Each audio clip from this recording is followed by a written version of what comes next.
এই যে আপনাদেরকে বলছি, এদেরকে বাঁচান, এরা আমাদেরকে বাঁচান। এই দুটি তিলে কচ্ছপ, দেশি কচ্ছপ।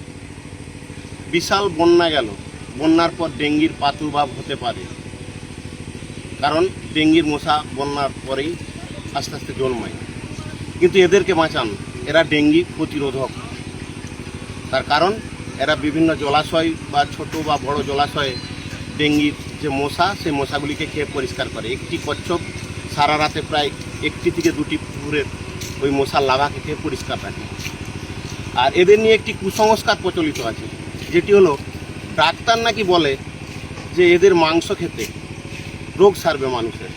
এটি পুরো কুসংস্কার, এটি মানবেন না, কারণ এদের মাংসে এমন কোনো গুণাগুণ নেই যা মানুষের রোগ সারাবে।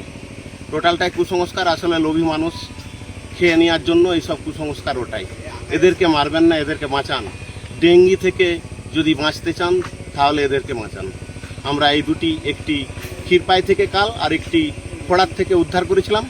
আজ এই প্রকৃতি নিলয় জীববৈচিত্র্য পার্ক, এই পার্কে দুটিকে রিলিজ করব। দেখতে থাকুন সেই ভিডিও।